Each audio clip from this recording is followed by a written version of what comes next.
അങ്ങനെ സഹോദരന്മാരെ, കേരളം ആഗ്രഹിച്ചതുപോലെ, കേരളത്തിലെ ജനങ്ങൾ ഇക്കഴിഞ്ഞ ദിവസങ്ങളിൽ ചർച്ച ചെയ്തതുപോലെ UDFന്റെ ഒരു തേരോട്ടം തന്നെ കേരളത്തിൽ ഉണ്ടായിരിക്കുന്നു. 100-ൽ പരം സീറ്റുകൾ നേടി UDF അധികാരത്തിൽ വരാൻ പോകുന്നു എന്നുള്ളതാണ് ഈ ദിവസത്തെ ഏറ്റവും പ്രധാനപ്പെട്ട വാർത്ത എന്ന് പറയുന്നത്. LDFന്റെ കോട്ട കുത്തകകൾ തകർത്തെറിഞ്ഞുകൊണ്ടാണ് UDF തമർത്തെറിഞ്ഞുകൊണ്ട് അധികാര കേന്ദ്രങ്ങളിലേക്ക് ജയിച്ചു കയറുന്നത്. ഈ നിമിഷങ്ങളിൽ വരുന്ന വാർത്തകൾ അത്തരത്തിലുള്ളതാണ്.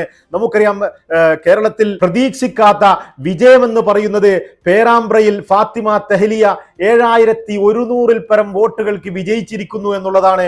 അതുപോലെ രമേശ് പിഷാരടി, പലപ്പോഴും സിനിമാ രംഗത്ത് നിന്ന് കോൺഗ്രസിന്റെ പ്രവർത്തകനായ രമേശ് പിഷാരടി സ്ഥാനാർത്ഥിയായി വരുമ്പോൾ അദ്ദേഹത്തിന് യോഗ്യതയില്ലെന്നും മറ്റുമൊക്കെ പറഞ്ഞവരുണ്ട്. പക്ഷേ രമേശ് പിഷാരടി പാലക്കാട് വിജയിക്കാൻ പോകുന്നു. അതുപോലെ തന്നെ പയ്യന്നൂരിൽ വി കുഞ്ഞികൃഷ്ണൻ വിജയിച്ചിരിക്കുന്നു എന്നുള്ള ഒരു വാർത്ത കൂടി വരികയാണ്.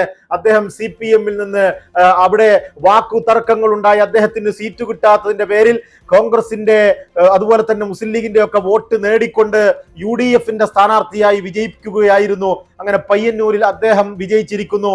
അതുപോലെ തന്നെ കോഴിക്കോട്, നമ്മൾ കഴിഞ്ഞ വീഡിയോയിൽ ഇക്കഴിഞ്ഞ ദിവസം പറഞ്ഞിരുന്നു, മലപ്പുറം മുസ്ലിം ലീഗ് തൂത്തുവാരുന്നത് പോലെ കോഴിക്കോട് ഒരു വലിയ തൂത്തുവാരൽ ഉണ്ടാകും. സാധാരണഗതിയിൽ കോഴിക്കോട് ജില്ല LDFന്റെ ഭാഗമായി നിൽക്കുന്ന ഒരു ജില്ലയാണ്. പക്ഷേ ഈ പ്രാവശ്യം തീർച്ചയായും കോഴിക്കോട് UDF തൂത്തുവാരുമെന്ന് പറഞ്ഞിരുന്നു. ഇതാ ഇപ്പോൾ ബേപ്പൂർ ഒഴികെ ഒരുപക്ഷെ കോഴിക്കോട് നോർത്ത് അടക്കം UDF പിടിച്ചടക്കിയിരിക്കുന്നു. കോഴിക്കോട് നോർത്തിൽ കെ ജയന്ത് 1300 വോട്ടുകൾക്ക് വിജയിച്ചിരിക്കുന്നു. അതുപോലെ തന്നെ നമുക്കറിയാം, സന്ദീപ് വാര്യർ എന്ന് പറയുന്ന BJPയിലെ ശക്തനായ പ്രവർത്തകൻ BJP വിട്ടുകൊണ്ട് കോൺഗ്രസിലേക്ക് വരികയും UDFന്റെ സ്ഥാനാർത്ഥിയായി തൃക്കരിപ്പൂരിൽ നിന്ന് സന്ദീപ് വാര്യർ 1984 വോട്ടുകൾക്ക് അവിടെയും വിജയിച്ചിരിക്കുന്നു. LDFന്റെ എക്കാലത്തെയും കോട്ട തകർത്തെറിഞ്ഞുകൊണ്ടാണ് ഒരു പുതിയ കോൺഗ്രസിലെ പുതിയ ഒരംഗം NDA വിട്ടുകൊണ്ട് BJPയിലെ വെറുപ്പിന്റെ രാഷ്ട്രീയം വിട്ടുകൊണ്ട് വന്ന സന്ദീപ് വാര്യരെ കേരളം എത്തരത്തിൽ സ്വീകരിച്ചു എന്നുള്ളതിന്റെ ഏറ്റവും വലിയ ഉദാഹരണമാണ്. അവിടെ CPM-കാർ പോലും വോട്ട് ചെയ്തുകൊണ്ട് സന്ദീപ് വാര്യരെ വിജയിപ്പിക്കുന്ന ഈ ഒരു സാഹചര്യത്തിൽ കേരളത്തിലെ മൊത്തത്തിലുണ്ടായ UDF തരംഗത്തിൽ തൃക്കരിപ്പൂരിൽ സന്ദീപ് വാര്യരും ജയിച്ചു കയറിയിരിക്കുന്നു എന്ന് തന്നെ വേണം പറയാൻ. ചെറിയ ഭൂരിപക്ഷത്തിനാണെങ്കിലും CPM-ന്റെ കോട്ട കുത്തകയാണ് തൃക്കരിപ്പൂർ എന്ന് പറയുന്നത്.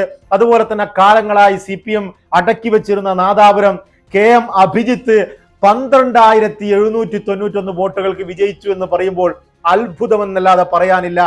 തീർച്ചയായും ഞാനുകൂടി ഉൾപ്പെടുന്ന നാദാപുരം മണ്ഡലത്തിൽ KM അഭിജിത്തിന്റെ മിന്നുന്ന വിജയമാണ്. UDF പ്രവർത്തകരും കോൺഗ്രസ് പ്രവർത്തകരും മുസ്ലിം ലീഗ് പ്രവർത്തകർ ഒന്നാകെ കേരളത്തിൽ വളരെ വലിയ ആവേശത്തിലാണ് പോയിക്കൊണ്ടിരിക്കുന്നത്. പിണറായി വിജയന്റെ അഡ്രസ് ഇല്ല. ആദ്യ റൗണ്ടുകൾ എണ്ണുമ്പോൾ പിണറായി വിജയൻ ധർമ്മടത്ത് പോലും വിയർത്തു എന്നുള്ളതാണ്. പിണറായി വിജയൻ ഒരുപാട് പിന്നിലായിരുന്നു. പിന്നീടാണ് അദ്ദേഹം ചെറുങ്ങനെയെങ്കിലും മുന്നോട്ട് വന്നത്. തീർച്ചയായും ഈ ഒരു UDF കൊടുങ്കാറ്റിൽ പിണറായി വിജയൻ ധർമ്മടത്ത് പോലും വിയർത്തു എന്നുള്ളതാണ്. കേരളത്തിലൊട്ടാകെ UDF തരംഗം ആഞ്ഞു വീശി. നമ്മൾ കഴിഞ്ഞ ദിവസം പറഞ്ഞതുപോലെ ലീഗിന്റെ ഉരുക്കു വനിത, ലീഗിന്റെ വനിത ഷാഫി പറമ്പിൽ എന്നൊക്കെ അവകാശപ്പെടാവുന്ന പേരാമ്പ്രയിലെ ഫാത്തിമ തെഹ്ലിയക്ക് മിന്നും വിജയമാണ് ഉണ്ടായത്. UDF അവിടെ കണക്ക് കൂട്ടിയത് 3000 വോട്ടിനെങ്കിലും വിജയിക്കുമെന്നാണ്. LDF 22,000 ചില്ലാനം വോട്ടുകൾക്ക് 2021 വിജയിച്ച മണ്ഡലമാണ് പേരാമ്പ്ര എന്ന് പറയുന്നത്. അവർ പോലും ഇപ്പോൾ ഷാഫി തരംഗം മേഖലയിൽ ആഞ്ഞടിക്കുന്നത് കൊണ്ട് 6000 മുതൽ 7000 വരെ വോട്ടുകൾക്ക് നേടി അവർ വിജയിക്കുമെന്ന് പ്രതീക്ഷിച്ച പേരാമ്പ്ര പോലും ഇപ്പോൾ ഫാത്തിമ തെഹ്ലിയ 7100 ചില്ലാനം വോട്ടുകൾക്ക് വിജയിച്ചിരിക്കുന്നു എന്നുള്ള ചരിത്ര വിജയം തന്നെയാണ് UDF കാഴ്ചവെച്ചത്. നമ്മുടെ എക്സിറ്റ് പോളുകൾ വെറുതെയായില്ല, നമ്മുടെ ചർച്ചകൾ വെറുതെയായില്ല. ഇതൊക്കെ പറയുമ്പോഴും ഈ പരാജയം എന്ന് പറയുന്നത് തീർച്ചയായും ഒരു വെറുതെ ഉണ്ടായ ഒരു പരാജയമല്ല. ഇത് വിഭജന രാഷ്ട്രീയത്തിനെതിരെ, പിണറായിയുടെ തീർച്ചയായും വെള്ളാപ്പള്ളി കൂട്ടുകെട്ടിനെതിരെ, വെള്ളാപ്പള്ളി എല്ലാ ദിവസവും വന്ന് കേരളത്തിലെ പത്രമാധ്യമങ്ങളിലൂടെ വിഷം വിളമ്പുന്നതിനെതിരെയുള്ള ആ ഒരു വെള്ളാപ്പള്ളിയുടെ കൂടെ വാഹനത്തിൽ കയറി യാത്ര ചെയ്യാൻ ധൈര്യം കാണിച്ച പിണറായി വിജയന്റെ ദാഷ്ട്യത്തിനെതിരെയുള്ള, പിണറായി വിജയന്റെ 10 വർഷത്തെ ഭരണം മടുത്തുകൊണ്ടൊക്കെയുള്ള ഒരു റിസൾട്ട് തന്നെയാണ് ഇപ്പോൾ വന്നിരിക്കുന്നത്. തീർച്ചയായും കൊറോണയുടെ പശ്ചാത്തലത്തിൽ കിറ്റും മറ്റുമൊക്കെ കൊടുത്തുകൊണ്ട് ഒരു പ്രാവശ്യം കേരള ജനതയ്ക്കൊരു തെറ്റുപറ്റി. പക്ഷേ ആ തെറ്റുപറ്റിയതിന് കൃത്യമായ മറുപടിയാണ് 100-ൽ പരം സീറ്റുകൾ കോൺഗ്രസിന് UDF-ന് കൊടുത്തുകൊണ്ട് വിജയിപ്പിച്ചിരിക്കുന്നത്. അതെ, പലപ്പോഴും ഒരു പറ്റം ആളുകൾ ഇവിടെ വിശ്വസിച്ചിരുന്നത് UDF അധികാരത്തിൽ വരികയാണെങ്കിലും 70 ചില്ലാനം സീറ്റുകൾ മാത്രമായിരിക്കും, ഒരു കേവല ഭൂരിപക്ഷം എന്നതിനപ്പുറത്തേക്ക് 80-ൽ പരമോ ഇനി ഏറി വന്നു കഴിഞ്ഞാൽ സീറ്റുകൾ മാത്രമേ നേടുകയുള്ളൂ എന്നാണ്. പക്ഷേ ഇന്ന് ചിത്രം മാറിയിരിക്കുന്നു. പിണറായിയോട് കേരള ജനതയ്ക്ക് ദേഷ്യമുണ്ട്, അദ്ദേഹത്തോട് ഭരണവിരുദ്ധ വികാരമുണ്ട്. കേരളത്തിൽ കോൺഗ്രസിന്റെ ഒരു തേരോട്ടം അത്തരത്തിലാണ് ഇവിടെ ഉണ്ടായത് എന്ന് തന്നെ വേണം പറയാൻ. ലീഗ് പുനലൂരൊഴികെ ലീഗ് മത്സരിച്ച മുഴുവൻ സീറ്റുകളും വിജയിച്ചുകൊണ്ട് മുസ്ലിം ലീഗ് കേരളത്തിലെ ഏറ്റവും സ്ട്രൈക്ക് റേറ്റ് കൂടിയ ഒരു പാർട്ടിയായി മാറിയിരിക്കുന്നു. എറണാകുളം മുഴുവനായും UDF ആണ്, മലപ്പുറം മുഴുവനായും UDF ആണ്, കോഴിക്കോട് ജില്ല ഒരുപക്ഷെ ബേപ്പൂർ ഒഴികെ മുഴുവനായും UDF ആണ്. ബേപ്പൂരിൽ ഞാൻ ഈ സംസാരിക്കുന്ന സമയത്ത് റിസൾട്ട് വന്നിട്ടില്ല എന്നുള്ളതാണ്. അങ്ങനെ വെള്ളാപ്പള്ളിയുടെ വിഷം ചീറ്റലിനും PV അൻവറിന്റെ അവകാശവാദങ്ങൾക്കുമൊക്കെ ഒരു മറുപടി ഉണ്ടായിരിക്കുന്നു. CPM എന്ന രാഷ്ട്രീയ പ്രസ്ഥാനത്തിനെതിരെ, LDF-നെതിരെ, പിണറായിയുടെ മരുമോനിസത്തിനെതിരെ PV അൻവർ ഉന്നയിച്ചതൊക്കെയും ഇവിടെ ADGP-ക്കെതിരെ ഉന്നയിച്ച വാദങ്ങളൊക്കെയും കേരള ജനത ഏറ്റെടുത്തിരിക്കുന്നു. ഒരുപക്ഷെ PV അൻവർ പരാജയപ്പെട്ടാലും PV അൻവറിന്റെ വാദങ്ങൾ വിജയിച്ചിരിക്കുന്നു എന്ന് തന്നെ വേണം മനസ്സിലാക്കാൻ. ഇതൊക്കെ പറയുമ്പോഴും നമ്മുടെ VD സതീശന്റെ 5 വർഷത്തെ പ്രവർത്തനം നമ്മൾ വിലയിരുത്താതെ പോകരുത്. അദ്ദേഹം ലീഡർ തന്നെയാണ്. കോൺഗ്രസിനുള്ളിൽ നമുക്കറിയാം, ഈ ഒരു സ്ഥാനാർത്ഥി പട്ടിക ഉണ്ടാക്കുന്ന സമയത്ത് പോലും മുതിർന്ന നേതാക്കൾ പോലും ഇടഞ്ഞിരുന്നുവെങ്കിലും അതൊക്കെയും പരിഹരിച്ചുകൊണ്ട് മുന്നോട്ട് പോകുന്നതിൽ VD സതീശന് കഴിഞ്ഞു, KC വേണുഗോപാലന് കഴിഞ്ഞു, കോൺഗ്രസ് നേതാക്കൾക്ക് കഴിഞ്ഞു എന്നുള്ളതിന്റെ ഒരു ഏറ്റവും വലിയ ഉദാഹരണമാണ്. അതുപോലെ തന്നെ നമ്മുടെ രാഹുൽ മാങ്കൂട്ടത്തിലിന്റെ വിഷയം ഏറ്റെടുത്തുകൊണ്ട് കേരളത്തിൽ പ്രചരിപ്പിച്ച റിപ്പോർട്ടർ ചാനലിനും അതുപോലെ തന്നെ രാഹുലിനെ ഏറ്റെടുത്തവർക്കുമുള്ള മറുപടി കൂടെയാണ് ഈ വിജയം. ഇതൊന്നും ഇത്തരത്തിലുള്ള ഞഞ്ഞാമുഞ്ഞ വിഷയങ്ങളൊന്നും കേരളത്തിലുള്ള ജനത ഏറ്റെടുക്കാൻ പോകുന്നില്ല. തീർച്ചയായും പിണറായിയോടുള്ള വെറുപ്പിനേക്കാൾ മുതിർന്നതല്ല ഈ വിഷയങ്ങളൊന്നും എന്ന് തന്നെ കേരളത്തിലെ ജനത തെളിയിച്ചിരിക്കുന്നു. അതിനിടയ്ക്ക് NDA BJP അക്കൗണ്ട് തുറന്നിരിക്കുന്നു എന്നുള്ളത് ഒരു വിഷമകരമായ വാർത്തയാണെങ്കിൽ പോലും അവർ ഉദ്ദേശിച്ചതുപോലെയുള്ള ഒരു വിജയം അവർക്കും ഉണ്ടായിട്ടില്ല. അങ്ങനെ നിലമ്പൂരിൽ ഷൗക്കത്ത് 54,000-ത്തിലധികം വോട്ടുകൾ നേടി കേരളത്തിൽ തന്നെ ഏറ്റവും ഭൂരിപക്ഷമുള്ള സ്ഥാനാർത്ഥിയായി മാറിയിരിക്കുന്നു. തീർച്ചയായും അതുപോലെ തന്നെ നമ്മുടെ ഉമ്മൻചാണ്ടിയുടെ മകൻ ചാണ്ടി ഉമ്മനും വൻ ഭൂരിപക്ഷത്തിലാണ് വിജയിച്ചിരിക്കുന്നത്.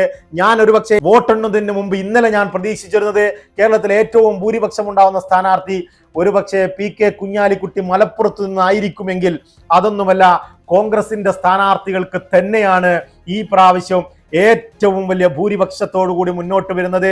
അതും യുവാക്കളാണ് എന്നുള്ളത് എടുത്തു കാണേണ്ട വിഷയമാണ്.